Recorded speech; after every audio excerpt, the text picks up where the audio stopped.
¿Qué tal? Muy buenas tardes, queridos amigos. Aquí de nuevo les habla Janet Moltenius de Casa de la Cultura El Salvador en Washington, D.C.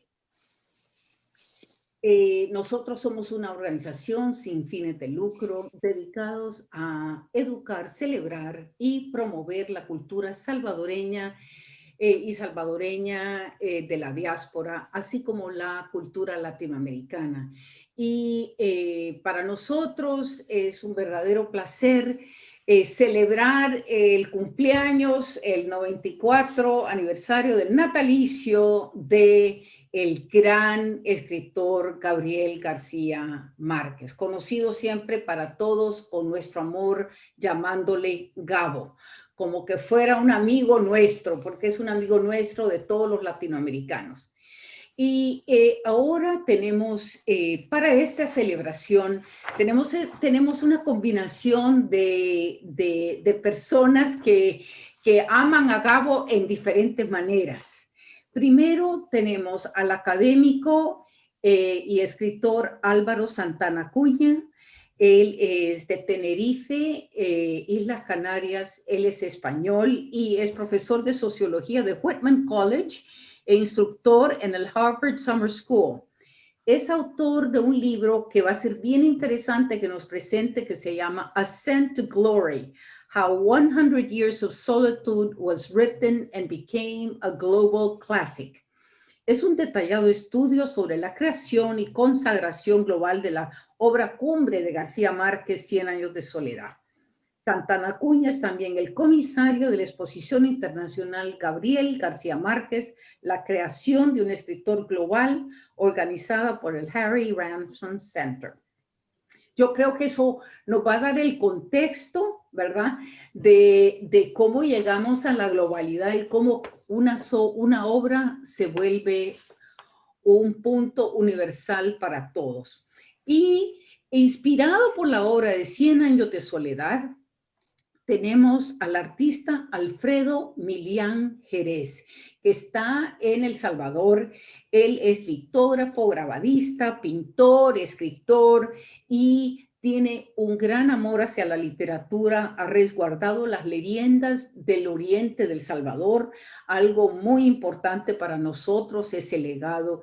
Y su amor a la literatura y a las realidades nacionales lo inspira para mostrar en piedra, papel y lienzo el dolor y la lucha de un pueblo. Él es economista y diplomático de profesión, pero artista de devoción. Y ahora nos va a presentar algunas de las 25 grabados que él hizo en honor a 100 años de soledad, que fueron autorizados por Gabriel García Márquez. Y tenemos también a la colombiana Luz Estela Mejía. Ella es bióloga de profesión y escritora de vocación, es poeta, es parte del colectivo literario Alta Hora de la Noche en Washington, D.C. y del círculo literario Letras Vivas de Virginia, aquí en Estados Unidos. Ella es traductora y editora de varios libros. Entre las editoriales está la antología Sin Tapabocas, Memorias de una Pandemia, y una de las antologías en las que tiene su obra es Voces en la Madrugada, poetas de la Peña Cultural Salvadoreña de los Viernes, y sus dos libros más recientes son Palabras Sumergidas y Etimológicas, dos libros de poesía. Bueno, mucho gusto, un placer estar con ustedes. Y para comenzar, vamos a darle la palabra a Álvaro, que nos va a dar el contexto de por qué estamos celebrando en el mundo entero el natalicio de Gabo. Adelante, Álvaro. Hola Janet, un saludo también a las personas que nos están viendo en este momento y mi agradecimiento a la Casa de la Cultura de El Salvador por la invitación para, bueno, pues celebrar el 94 aniversario del nacimiento de García Márquez. Y como pues bien comentaba Janet al principio, voy a mostrarles algunas imágenes que provienen tanto del libro que se publicó pues, en el otoño del año pasado, así como de la exposición sobre García Márquez, que en estos momentos está en el Ramsden Center. A pesar de la pandemia está cerrada, pero la exposición se reabrirá cuando sea posible. Entonces, bueno, voy a compartir la pantalla.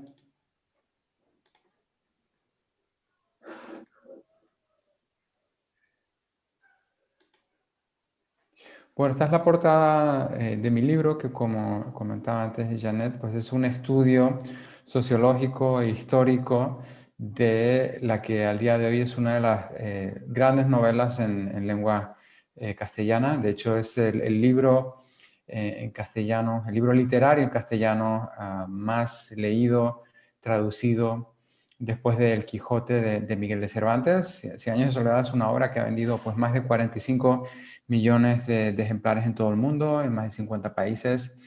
Y bueno, pues su autor, García Márquez, hoy pues cumpliría 94 años. Él nació en un pequeño pueblo del Caribe colombiano llamado Aracataca, un pueblo en donde él pues vivió los primeros años de su infancia, y realmente también pues un lugar que se convirtió en la cantera, en la fuente de inspiración para muchas de sus historias, en especial de su primer periodo, hasta pues, el momento en el que escribe Cien años de soledad, una novela que se publicó en el año 1967 en medio de un momento muy importante de la literatura latinoamericana, un momento conocido popularmente con el nombre del boom latinoamericano.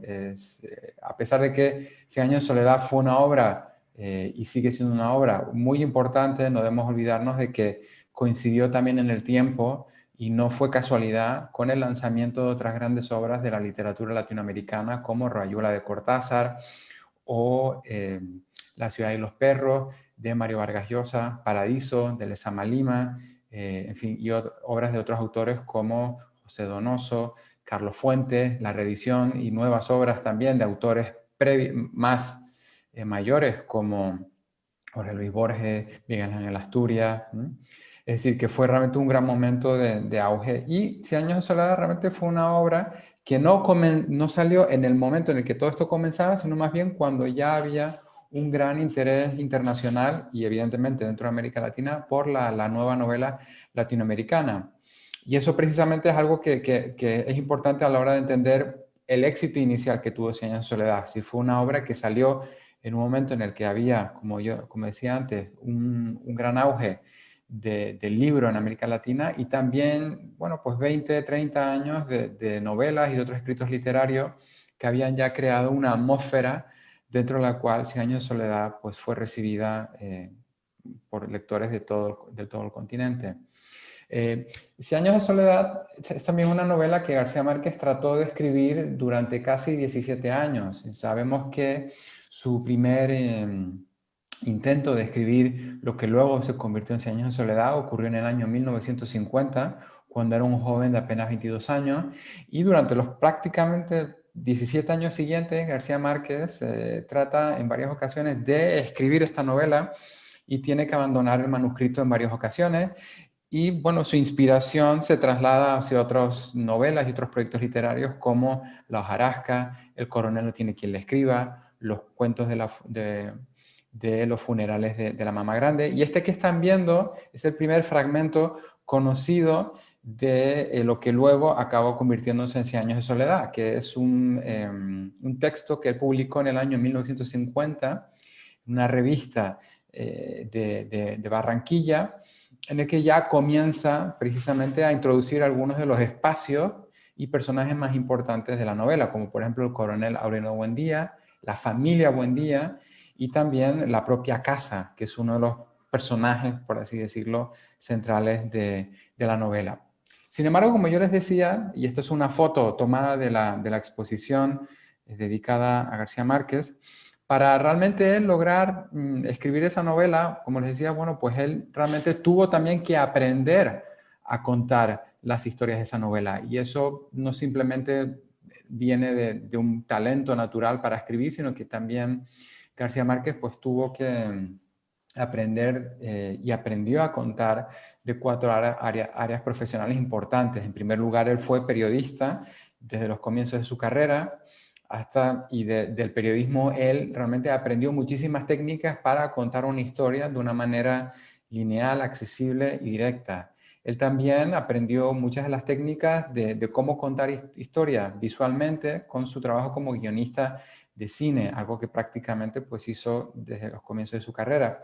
Y también incluso algo muy poco conocido es que García Márquez trabajó como publicista, algo también que fue muy importante a la hora de aprender técnicas que a él le permitiesen lograr vender su producto a los que van a ser sus clientes, que son los lectores. Y curiosamente no fue el único escritor del boom latinoamericano que también tenía experiencia en publicidad. Autores como Juan Rulfo y Alejo Carpentier también trabajaron en publicidad. Y por supuesto otra gran área en la que, de la que García Márquez aprendió importantes habilidades para contar sus historias pues fue la literatura. Él cuando escribió Cien años de soledad ya había escrito 4 libros previamente y había tratado de utilizar diferentes estilos, ¿no? Y bueno, pues Cien años de soledad sale en el año 1967.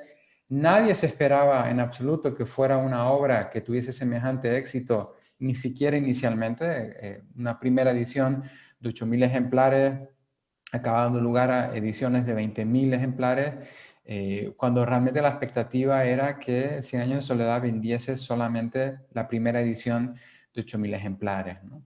Esta es precisamente pues, la primera página del manuscrito final de la novela que se conserva en el archivo del Harry Ramsden Center. Y bueno, algo también que es muy importante que yo, pues las personas que han leído el libro, las diferentes reseñas y entrevistas que me han hecho, pues han destacado sobre todo algo que yo quería transmitir con el libro, y es que tradicionalmente tenemos esta visión de la escritura y el trabajo creativo como un trabajo sobre todo solitario, de aislamiento. Y bueno, pues existe el gran mito de que García Márquez se encerró durante 18 meses para escribir Cien años de soledad, cuando él realmente siempre dijo que había recibido la ayuda de numerosas amistades para escribir la novela. Y una de las cosas que reconstruyo en mi libro, que es, como les decía, pues una biografía de la novela, son precisamente todas las personas que estaban en diferentes países que ayudaron a García Márquez con comentarios, con sugerencias, leyendo el manuscrito en diferentes países. Ya no solamente en México, donde él estaba escribiendo Cien años de soledad entre 1965 y 1967, sino también en Cuba, en Venezuela, en Colombia, en Perú, en Uruguay, en Argentina, e incluso también al otro lado del Atlántico, ¿no? Como por ejemplo en Francia, donde en esa época el escritor Carlos Fuentes vivía allí y García Márquez se carteaba con él y hablaban de sus respectivas novelas y se daban ánimo mutuamente, ¿no? Y por eso digo que es importante tener en cuenta bueno, que García Márquez estuvo rodeado durante la escritura de la novela de no solamente un grupo muy importante de profesionales, sino también de grandes amistades que le ayudaron a finalmente terminar esa novela que él había estado tratando de escribir durante los últimos 15 años, ¿no? Otro aspecto también que ha llamado mucho la atención de mi libro es el de haber demostrado otro aspecto muy interesante, y es que de la misma manera que nos imaginamos que el escritor escribió su novela en solitario y luego a escondidas llevó el manuscrito al editor y salió la novela y todo el mundo de repente se sorprendió por su importancia, lo cierto es que García Márquez empezó a publicar capítulos sueltos de Cien años de soledad un año antes de publicarla y cuando aún le faltaban varios meses para terminar la novela. Por ejemplo, este es un fragmento que se publicó en El Espectador de Colombia del primer capítulo de Cien años de soledad. Pero es que durante los meses siguientes él siguió publicando capítulos sueltos de la novela hasta publicar prácticamente un tercio, 7 capítulos de la novela, no solamente para promocionarla, sino sobre todo también para recibir comentarios de lectores en diferentes países de América Latina, algunos de los cuales le enviaron cartas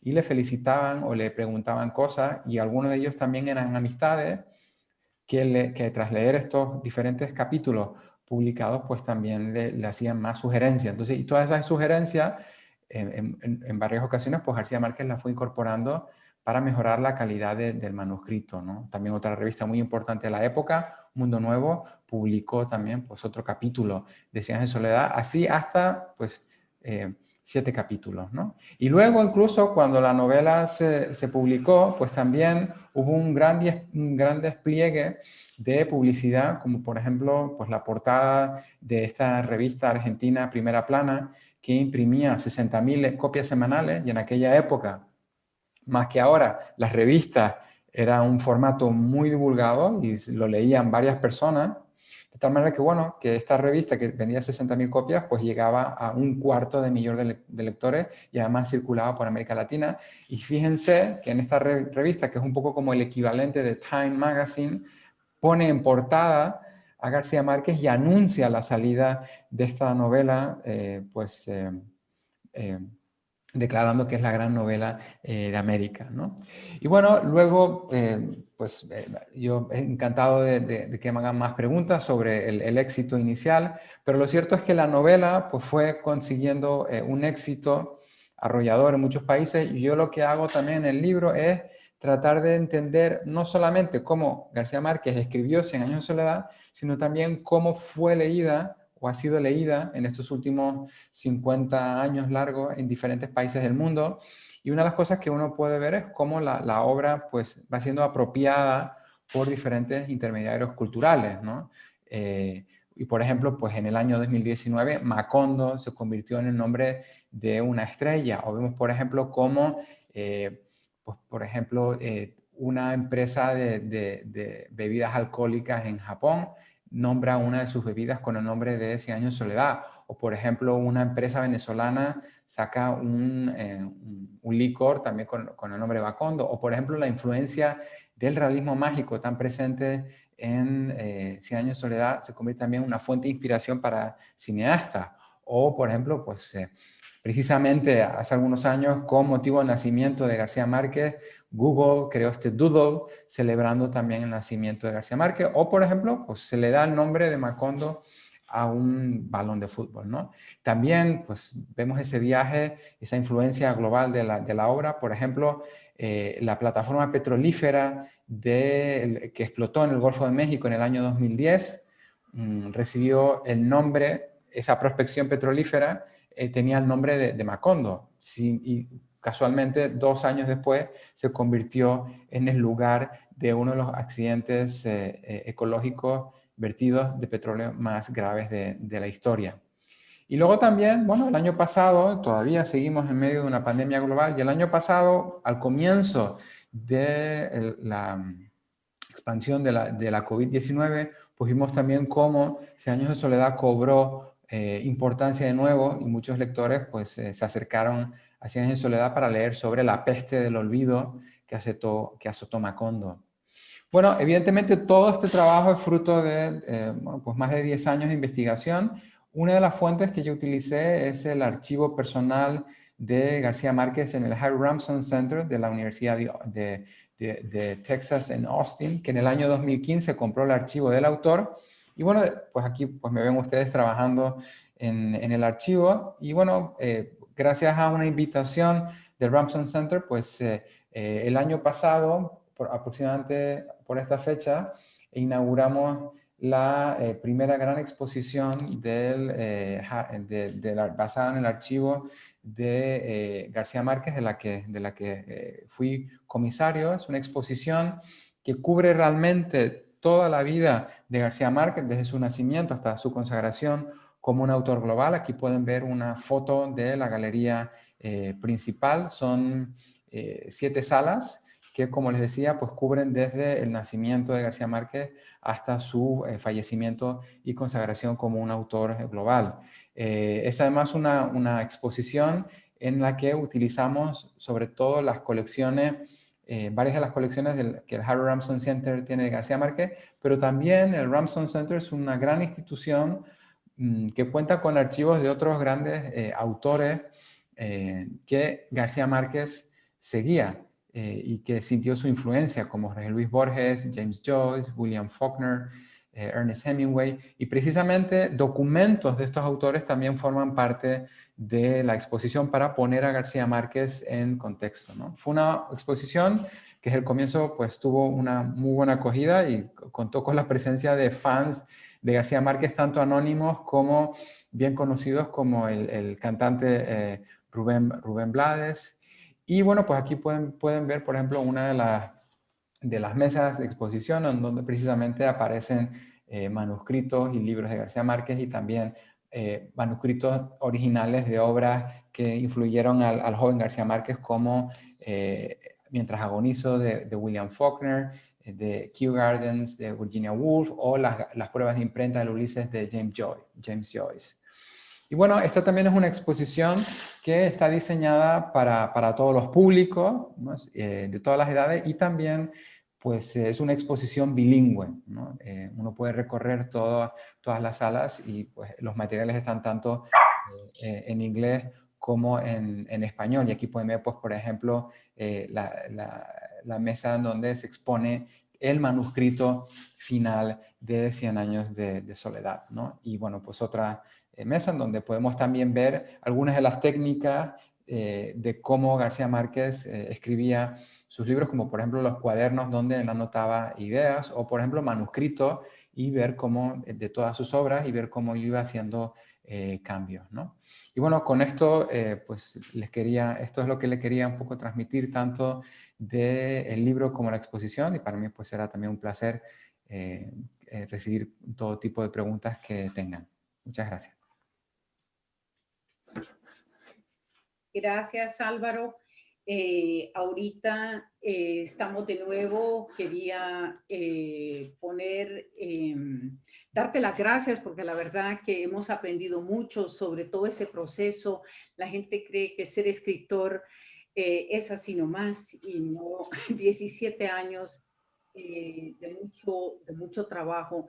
Y fíjate que el único amigo que tengo ahorita que conoció a García Márquez personalmente y que pudo hablar con él es el salvadoreño Alfredo Milián, porque él dio a García Márquez sus grabados y le pudo pues pedir permiso de hacer esta obra inspirada por 100 años de soledad.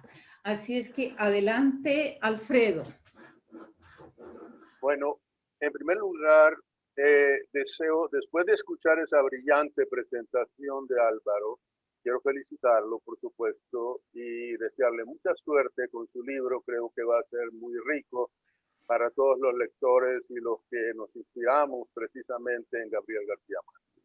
Muchas gracias, Alfredo. Quiero cumplir con la formalidad y manifestar un saludo y un agradecimiento a la Casa de la Cultura, por supuesto, en Washington, D.C., por esta invitación para realizar el conversatorio para el 94 aniversario de García Márquez. Me complace compartir con los distinguidos amigos quienes ilustrarán este convivio, y al mismo tiempo mis agradecimientos a una audiencia de muchos aficionados que, como nosotros, se complacen con la obra literaria que ahora nos acompaña. Como ya se ha mencionado, García Márquez ganó celebridad en 1967 y fue galardonado con el Premio Nobel de Literatura en 1982 por su obra de 100 años de soledad, quien narra el florecimiento y decadencia de Macondo, refundido en la ciénaga selvática de Colombia. La combinación de elementos realistas fantásticos componen lo que conocemos como realismo mágico. En tal contexto, en mi propia visión de artista plástico, su retórica, sus metáforas literarias se transforman en la más rica prosa de la imaginación artística, nada menos que en un torbellino sin fin de imágenes. Pues eso simplemente es lo que a mí me ocurrió cuando caminé paso a paso su obra. Un reto que sinceramente me hizo dudar si yo sería capaz de hacer una manifestación artística de tan excelsa obra literaria. Esa duda persistió por varios años, hasta que precisamente gracias a Janet Noltenius pude expresar mis dudas directamente con García Márquez en su apartamento en París. Le mostré mi obra y me agradeció por ello. Lo curioso que recuerdo es que a medida que le mostraba mis imágenes, él pausaba de cuando en vez y mostraba una infantil ingenuidad diciéndome, verás que lo escribí hace tanto tiempo que a veces me cuesta recordarlo.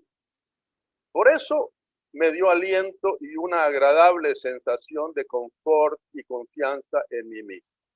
La única otra dificultad para mí fue definir la extensión de mi obra pictórica. Llegué a seleccionar en mi investigación hasta 80 imágenes, que es inmensamente creativas las imágenes y no tienen fin. Es 80 imágenes que era demasiado extenso. Opté por capitular y hacer un portafolio de 25 imágenes en forma litográfica, utilizando esa técnica litográfica porque el ser muy afín a la literatura. Así es que pude realizar un portafolio de 25 obras que están contenidas en un video que entiendo que se presentará después de nuestra presentación. Me tomaré la libertad de hacer un corto recorrido, no de las 25 obras, sino que algunas emblemáticas, escogidas en particular para poder expresar. Recuerden que yo no soy un escritor que puedo trabajar directamente con la inspiración de 100 años de soledad o de Gabriel García Márquez. Mi manera es hacer una presentación gráfica artística de mi propia interpretación de esas imágenes.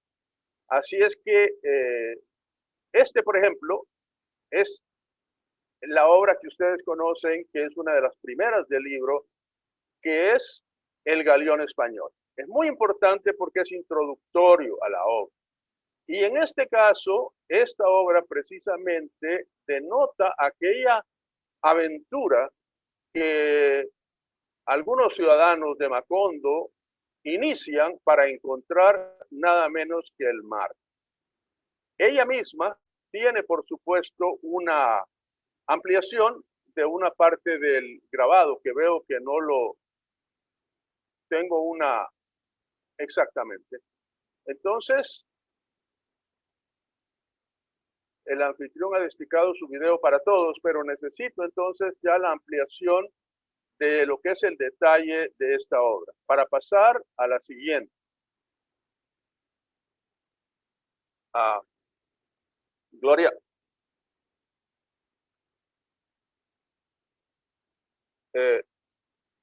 Algo me ha pasado que no cruza la siguiente,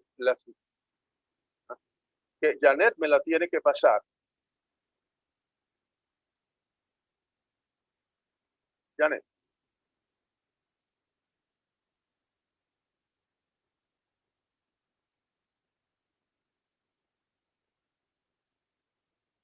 ¿Cómo?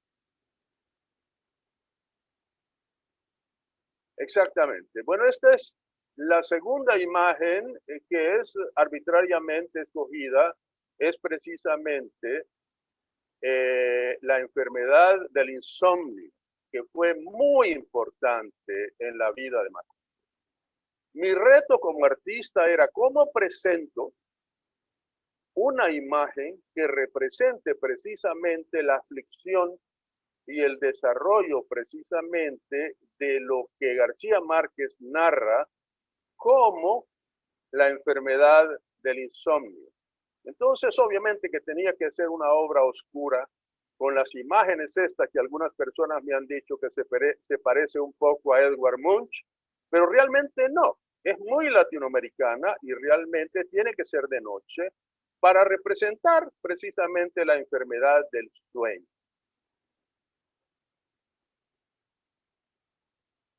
La siguiente. Janet.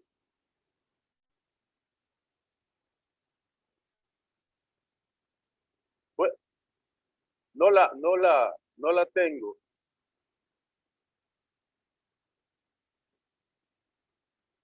Sí, esto es un detalle, pero podemos pasar a la siguiente imagen que creo que es la que nos corresponde en este momento.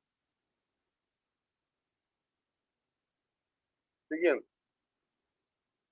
Esta es otra obra emblemática porque estamos hablando de aquel momento en que Macondo recibe a muchos extranjeros y entre ellos a este italiano, Pietro Crespi, que se enamora de Amaranta y que todas las tardes le hacía precisamente estos conciertos con los sonatos de Petrarca. Para mí el reto era presentar precisamente la biblioteca, la música y una imagen que realmente recoja ese momento específico. Así es que esto es lo relativo a Pietro Crespi. La siguiente.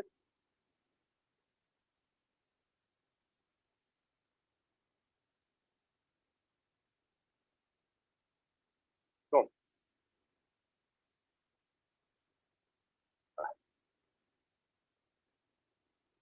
Pasamos.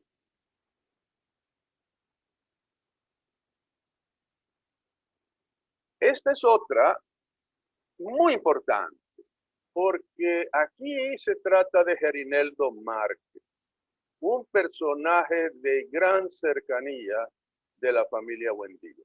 Y precisamente muere y tienen este funeral. Era un funeral muy básico, guardado por hojas de plátano en medio de una intensa lluvia.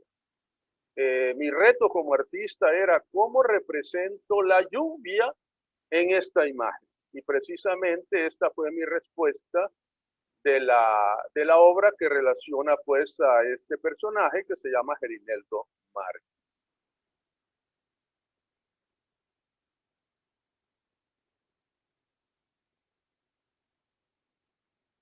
Un detalle de la hojarasca y del muerto, digamos.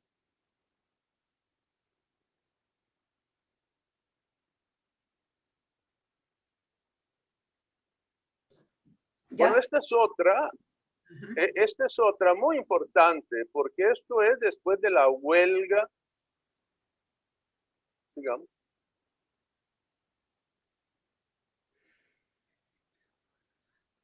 Pasamos. ya está aquí, Alfredo, está la masacre de la... Correcto, esta es la masacre después de la huelga de la finca bananera.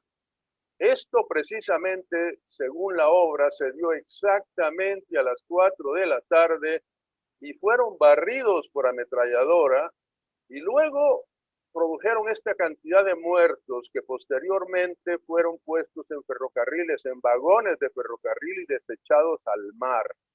Entonces, esta para mí era muy importante, una presentación. ¿Cómo representamos esta obra que representa esa estación de ferrocarril con el paisaje colombiano en el fondo y una masacre? Entonces, esta es la manera pues de presentarlo en mi manera de pensar. Como artista, digamos.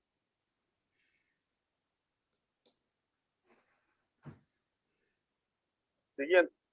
Ya. Ya está. La siguiente. Aquí La está. siguiente. Ya está. No, perfecto. Este es un detalle de la obra. Y luego esta es un resumen. Precisamente pongo a García Márquez y luego lo que es la ruina de la finca bananera, lo que era eso, y se me ocurrió ponerlo en el humo del candil. En aquel momento recordando una piscina llena de zapatos podridos, un perro, el esqueleto de un perro alemán, un teléfono que repica y repica, y precisamente la representación del escritor, que en este caso pues es García Márquez. Estas son algunas de las 25 obras que posteriormente pues Janet hará del conocimiento de la audiencia. Esto es parte de la finca precisamente bananera, de lo que la representación que puedo encontrar de esta manera. Así es que esta es la última y creo que con esto concluyo la presentación, agradeciéndoles por supuesto por su atención. Gracias. Muchas gracias, Alfredo. Es tan importante ver la visualización que cada uno de nosotros ha hecho cuando ha leído el libro, ¿no?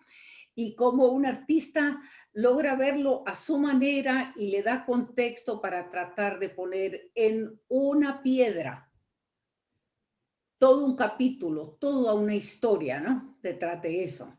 Así que gracias, Alfredo, y vamos a ver el video con mucho entusiasmo, ¿verdad?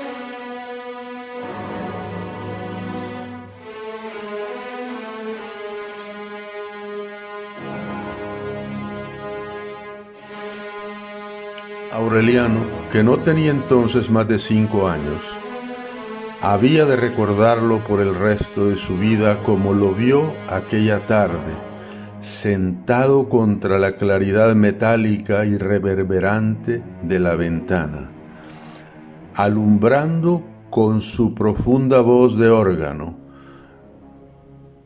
los territorios más oscuros de la imaginación.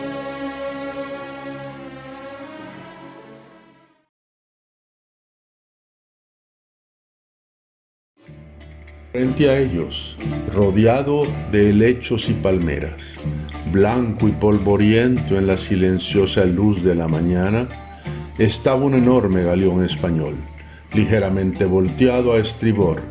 De su arboladura intacta colgaban las piltrafas escuálidas del velamen entre jarcias adornadas de orquídeas.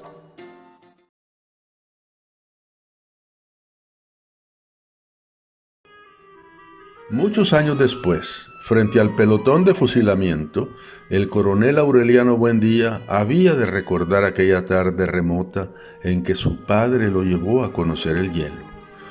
José Arcadio Buendía, sin entender, extendió la mano hacia el témpano y entonces puso la mano sobre el hielo y la mantuvo puesta por varios minutos.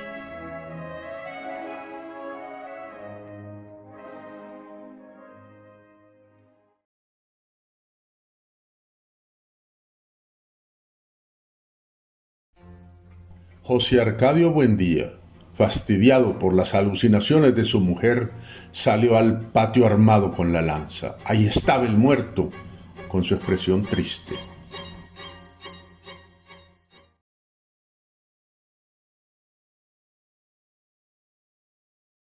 Habían contraído en efecto la enfermedad del insomnio, de modo que el alba del lunes sorprendió despierto a todo el pueblo. Y se organizó la vida de tal modo que el trabajo recobró su ritmo y nadie volvió a preocuparse por la inútil costumbre de dormir.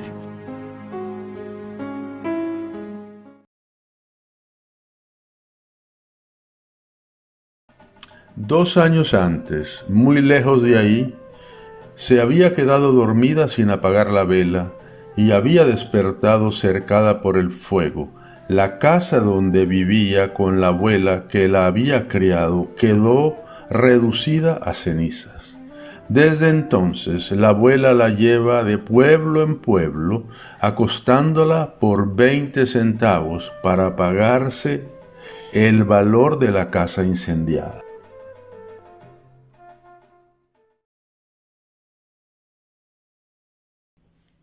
Pietro Crespi era joven y rubio, el hombre más hermoso y mejor educado que se había visto en Macondo.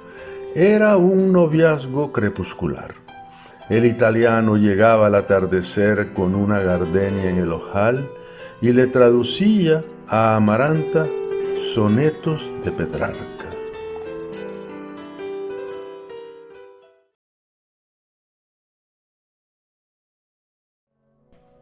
Le hablaron y él les miró sin reconocerlas y les dijo algo incomprensible. Úrsula le soltó las muñecas y los tobillos y lo dejó amarrado solamente por la cintura.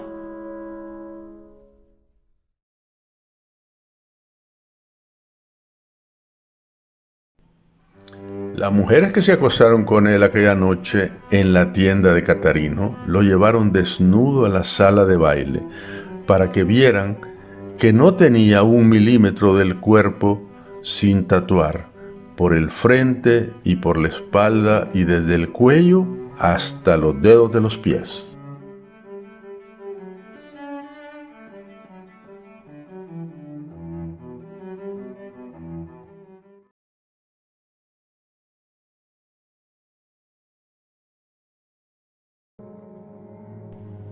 El supuesto coronel Stevenson consiguió hablar con Arcadio. «Evíteme la indignidad de morir en el cepo con estos trapos de mujer», le dijo. «Si he de morir, que sea peleando».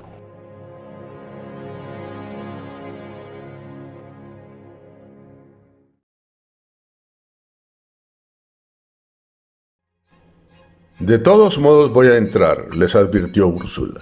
«De manera que si tienen orden de disparar, empiecen de una vez».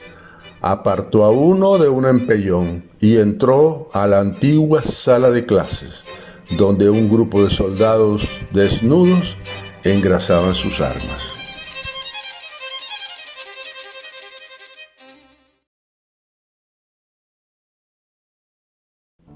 «Tanto joderse uno», murmuraba el coronel Aureliano Buendía. «Tanto joderse para que lo maten a unos 6 maricas sin poder hacer nada».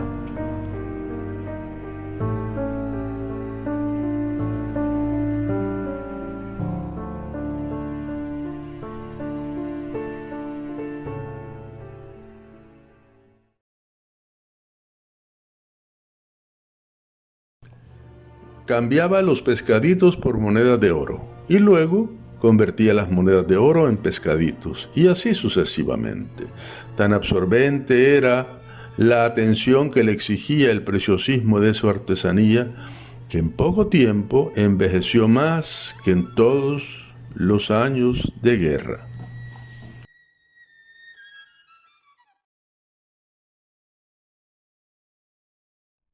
Remedios, la bella, fue la única que permaneció inmune a la peste del banano.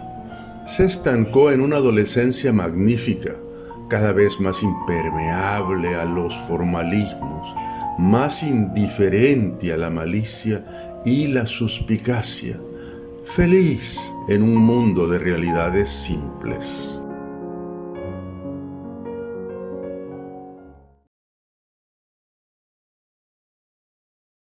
Se llamaba Mauricio Babilonia, había nacido y crecido en Macondo y era aprendiz de mecánico en los talleres de la compañía bananera.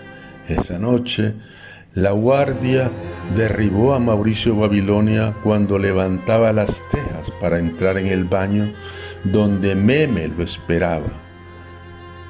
Desnuda y temblando de amor entre los alacranes y las mariposas, como lo había hecho casi todas las noches de los últimos meses.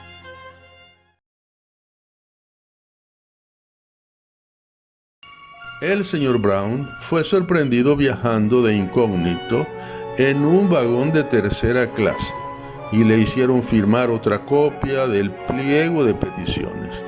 Los abogados demostraron que no era el señor Jack Brown, superintendente de la compañía bananera nacido en Prattville, Alabama, sino un inofensivo vendedor de plantas medicinales nacido en Macondo.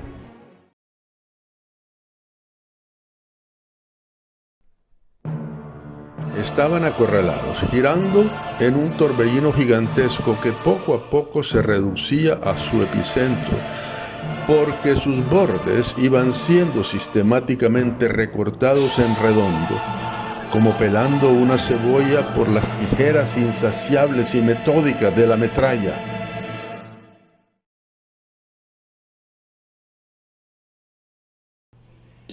Cuando José Arcadio II despertó, estaba boca arriba, en las tinieblas. Se dio cuenta de que iba en un tren interminable y silencioso, y solo entonces descubrió que estaba acostado sobre los muertos, que iban a ser arrojados al mar como el banano de rechazo.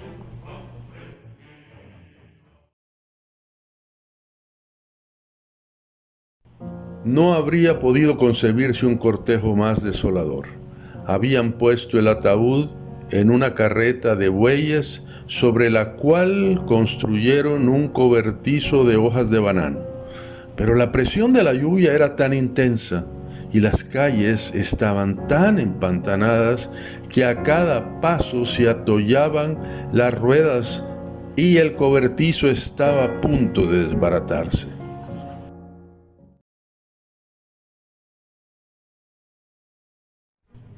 Aureliano II vio la mula. Estaba con el pellejo pegado a los huesos, como la dueña, pero tan viva y resuelta como ella.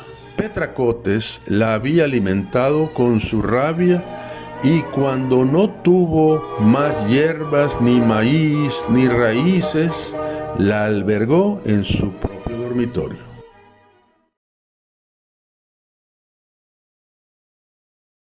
Sin darle tiempo de defenderse, se metieron vestidos en la alberca, lo agarraron por el pelo y le mantuvieron la cabeza hundida hasta que cesó en la superficie la borboritación de la agonía, y el silencioso y pálido cuerpo de Delfín se deslizó hasta el fondo de las aguas fragantes.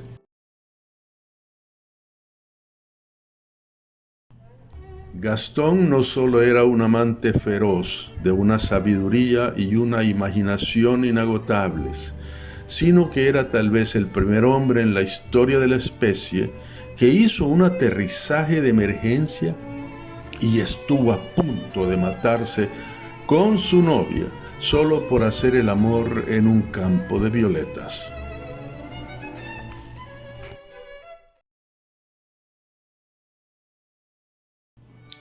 Trató de reconstruir con la imaginación el arrasado esplendor de la antigua ciudad de la compañía bananera, cuya piscina seca estaba llena hasta los bordes de podridos zapatos de hombres y zapatillas de mujer, y en cuyas casas, desbaratadas por la cizaña, encontró el esqueleto de un perro alemán, todavía atado a una argolla con una cadena de acero y un teléfono que repicaba.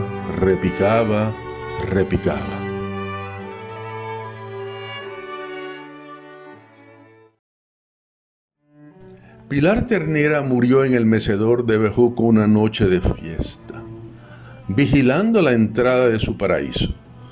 De acuerdo con su última voluntad, la enterraron sin ataúd, sentada en el mecedor que 8 hombres bajaron con cabullas en un hueco enorme excavado en el centro de la pista de baile.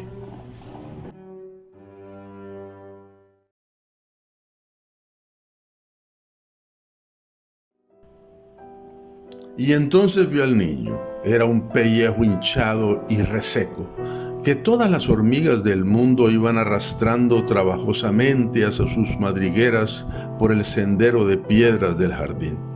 En aquel instante prodigioso se le revelaron las claves definitivas de Melquíades y vio el epígrafe de los pergaminos perfectamente ordenado en el tiempo y el espacio de los hombres.